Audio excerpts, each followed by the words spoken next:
Olá, queridos irmãos, que a graça e a paz do nosso Senhor Jesus estejam com todos. Bem, amados, vamos dar continuidade à nossa breve meditação no Catecismo de Heidelberg. Relembro aos irmãos que nós finalizamos o credo apostólico dentro do catecismo, né? Agora, dentro do catecismo, iremos falar a respeito da justificação. Ok? Dando sequência aí, a semana passada a gente viu a pergunta de número 58, que é: que consolo traz a você o artigo sobre a vida eterna, né? O último artigo ali do Credo Apostólico. Hoje, então, iremos dar início, né, dentro do Catecismo de Heidelberg, o assunto sobre a justificação.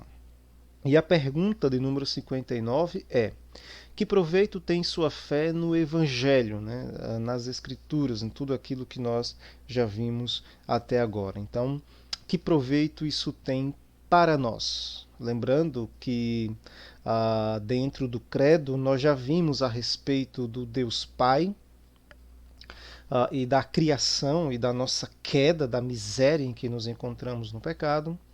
Vimos também sobre a pessoa do Filho e a obra da salvação, como nós então fomos salvos dessa miséria. E vimos também sobre a pessoa do Espírito Santo e da nossa santificação, né? Como deve ser a nossa vida após a salvação, né? Até o retorno do Senhor Jesus Cristo. Na sequência aqui, então, a pergunta número 59, iniciamos o assunto sobre a justificação. E só relembrando a pergunta: que proveito tem sua fé no Evangelho? Né? Dependendo da versão do catecismo que os irmãos tenham em mãos, né? Pode ser em PDF ou num aplicativo no celular, talvez a pergunta mude um pouquinho, né? Mas o sentido é o mesmo. Né? Muito bem. Oremos ao nosso bom Deus antes então de continuarmos. Amado Deus, graças te damos por quem o Senhor é e pelas obras extraordinárias das tuas mãos. Amado Deus, te pedimos que o teu Santo Espírito nos auxilie essa manhã para compreendermos a tua palavra com clareza. Que esse assunto sobre a justificação possa trazer bastante clareza para nós, crescimento espiritual para todos os irmãos. Querido Deus, oremos também em prol dos irmãos que estão passando por enfermidades, irmãos que estão passando por lutas internas, batalhas travadas intensamente, seja ela física ou emocional. Que o Senhor possa dar a esses irmãos descanso, que o Senhor possa dar a eles refrigério. Que o Senhor, que é o Deus de toda consolação, possa os consolar. Amado Deus, também oramos em prol das famílias que estão sofrendo por conta desse vírus, que o Senhor também possa dar a eles um refrigério, que seja um momento oportuno para que o Senhor possa se revelar para eles de uma forma poderosa, de uma forma extraordinária, e que nós sejamos o meio, o canal pelo qual o Senhor se revela para essas pessoas. Que nós, como igreja, como membros do corpo de Cristo, possamos estar dando um bom testemunho a teu respeito. Amado Deus, recebe essa oração em nome do Senhor Jesus. Amém. Bem, amados, como de costume, eu irei falar a resposta na íntegra e depois então partiremos para a base bíblica. Embora essa pergunta, a sua resposta, ela seja bastante breve, hoje nós iremos ler pouco, né? Deixe-me ver aqui, 1, 2, 3, 4, 5, são 6 perguntas, né, aqui dentro desse assunto da justificação. Hoje nós iremos ver a primeira, né, que é a de número 59. E ela se estende até a pergunta aí 64, falando ainda acerca da justificação. Então, só relendo a pergunta: que proveito tem sua fé no Evangelho? Resposta: o proveito é que sou justo perante Deus em Cristo e herdeiro da vida eterna. Esse é o proveito, né? Que proveito tem sua fé no Evangelho? O proveito é que sou justo perante Deus em Cristo e herdeiro da vida eterna. Esse ponto aqui é importantíssimo. Mas antes de eu partir para as explicações, vamos ler aqui Abacuque, um texto muito conhecido dos irmãos. Os irmãos procurem aí, por gentileza, Abacuque, no Antigo Testamento. Fica próximo aí já do fim, né, do Antigo Testamento. É um livro pequeno, né, considerado dos profetas menores. Abacuque, capítulo 2, o verso 4. Um texto muito conhecido dos irmãos.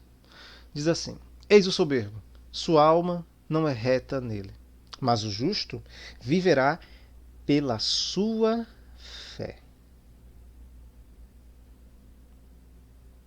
Em João, o Evangelho de João, o capítulo 3, o último versículo, o versículo número 36, João, capítulo 3, versículo 36. Por isso, quem crer no Filho tem a vida eterna.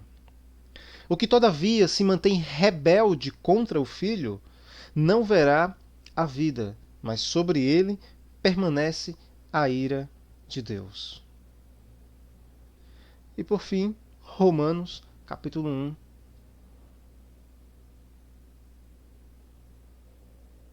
verso 17. Visto que a justiça de Deus se revela no Evangelho, de fé em fé, como está escrito, o justo viverá por fé.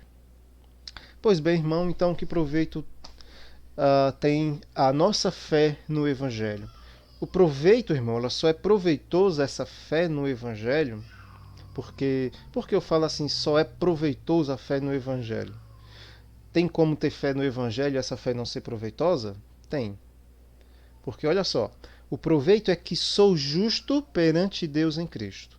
Então, irmãos, o proveito dessa fé no Evangelho, ela só é proveitosa para nós se houver, primeiramente, a eleição, se formos escolhidos por Deus, e aí então, sendo escolhido por Deus, iremos ser então justificados por Cristo Jesus. E aí então seremos declarados justos porque estamos em Cristo. E depois, por estarmos unidos em Cristo e sermos justificados, e então herdeiro da vida eterna. Existem pessoas que professam da boca para fora, ela expressa, ela externa, né, verbalmente, e até em algumas ações, essa fé em Deus. Elas dizem que creem no Evangelho, elas falam que creem no Senhor Jesus Cristo, elas falam que creem em Deus, elas falam que creem que Jesus veio ao mundo pagar o preço dos nossos pecados, mas lá no fim, lá no fundo, essa fé dessa pessoa não é uma fé que veio de Deus, não é uma fé salvífica. Porque crer na existência de Deus, crer na existência do Senhor Jesus Cristo, crer na existência do Espírito Santo, crer que o Senhor Jesus Cristo veio e pagou o preço dos nossos pecados, isso em si, ela não é suficiente. A gente tem relatos aí na história de pessoas que falam que creem. Mas a fé delas é uma fé, não é uma fé bíblica. É uma fé condicional. Não é uma fé incondicional.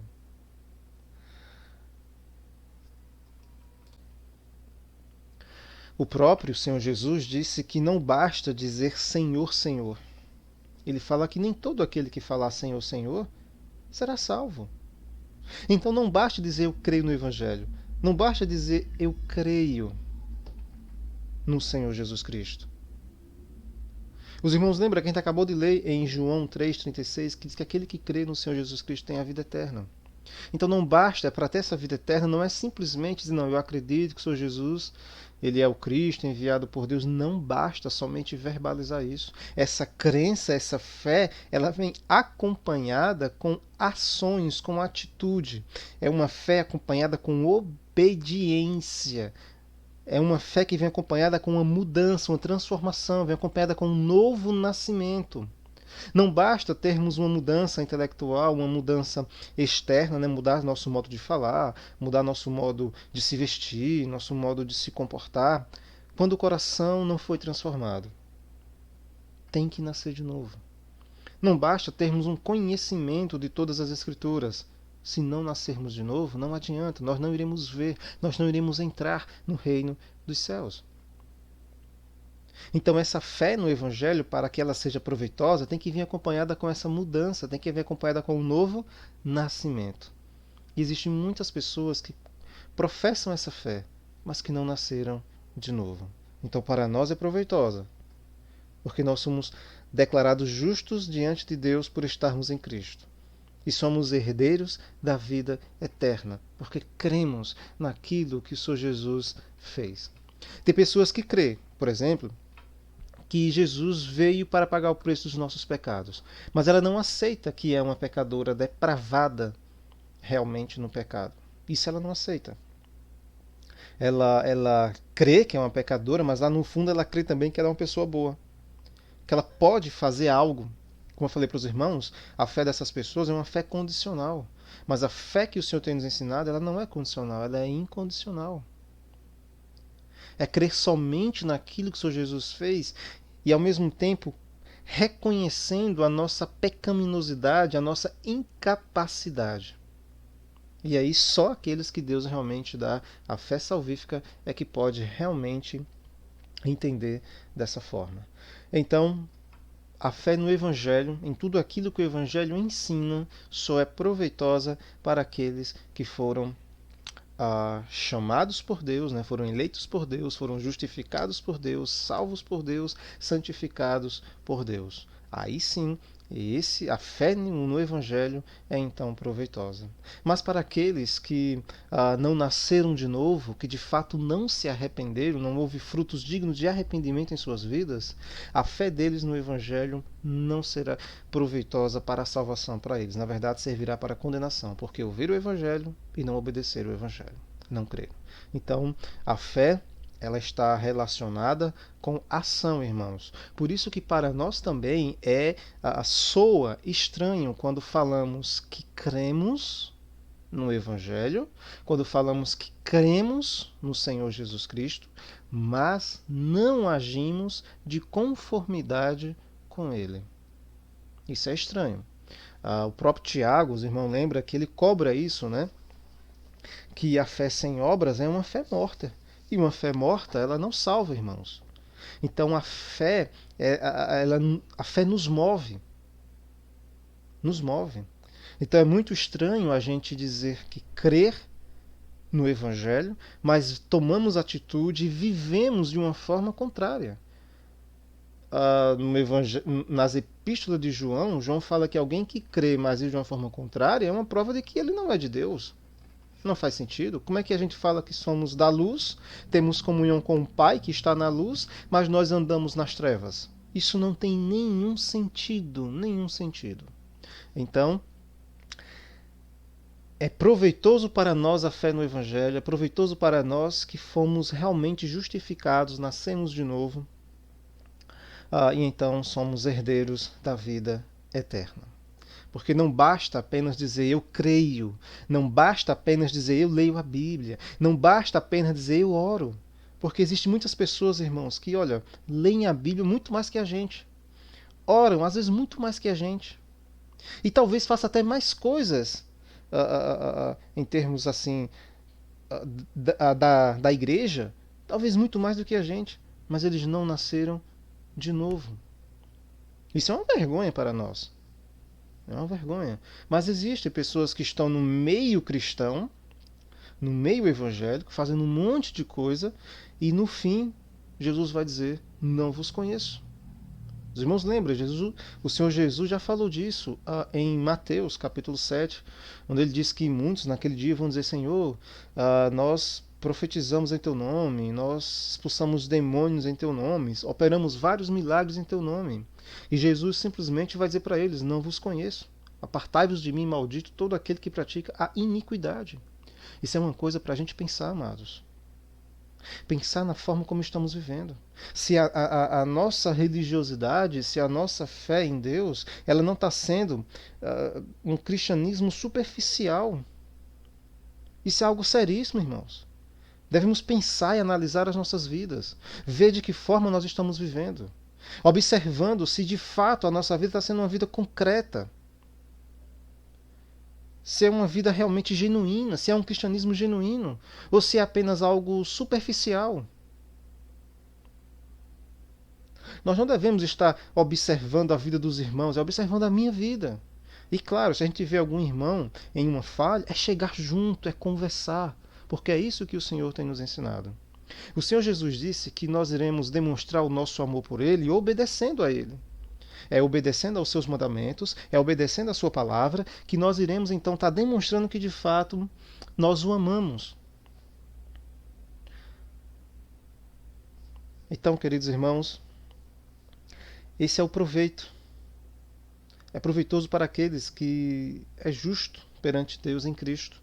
Não que é justo perante Deus mediante as suas próprias ações. Porque isso não existe. Os irmãos lembram, nós não temos como nós mesmos nos declararmos justos diante de Deus. Nós não temos como por nós mesmos conseguir a nossa justificação. Isso só é possível por meio do Senhor Jesus Cristo, que de uma forma amorosa, graciosa, misericordiosa, veio a esse mundo para nos declarar justo diante de Deus. Mas só lembrando aos irmãos que para o Senhor nos declarar justo diante de Deus, ele teve que enfrentar a morte. Ele teve que se humilhar. Ele teve que sofrer para que nós pudéssemos ser declarados justos. Ele teve que morrer em uma morte horrível, morte de cruz. E também teve que ressuscitar para selar, para garantir então toda essa obra que ele realizou por nós. Hoje ele está nos céus, à direita de Deus, e em breve retornará, e nós iremos nos encontrar com ele e morar eternamente com ele. Somos herdeiros da vida eterna pela fé em Cristo Jesus. Bom, queridos irmãos, eu falei que ia ser breve, né? Esse é o primeiro passo aqui importantíssimo sobre a questão da justificação. E nós iremos então dar continuidade, né? Só para os irmãos terem ideia, a próxima pergunta, número 60, é como você é justo perante Deus? Como é que nós somos justos perante Deus? Né? E nós vamos trabalhando aí essa pergunta, na verdade essa resposta que foi dada aqui, ela será explorada nas próximas perguntas, né? A respeito de nos tornarmos justos diante de Deus, a questão da fé, ok? Muito bem. Amados, oremos ao nosso Deus para finalizarmos esse momento. Hoje foi breve, né? Bastante breve, mas eu espero que tenha sido de bastante proveito para os irmãos. Oremos. Amado Deus, obrigado, Senhor, por essa oportunidade de ouvir a Tua palavra, que esses assuntos possam trazer realmente crescimento para nós, que nós possamos ter uma clareza a respeito da fé no Evangelho, aquilo que o Evangelho ensina, a respeito da justificação. Amado Deus, mais uma vez oramos pedindo a Tua ajuda para os irmãos que estão enfrentando batalhas, que estão enfrentando enfermidades, batalhas psicológicas, que o Senhor possa dar a eles alívio, consolo e direção. Pois o Senhor é a nossa esperança, o Senhor é tudo que nós temos, o Senhor é o nosso porto seguro, o Senhor é a âncora da nossa alma, é onde nós encontramos conforto, é onde nós encontramos descanso, segurança. O Senhor é a nossa rocha, rocha inabalável. Amado Deus, recebe essa oração em nome do Senhor Jesus. Amém.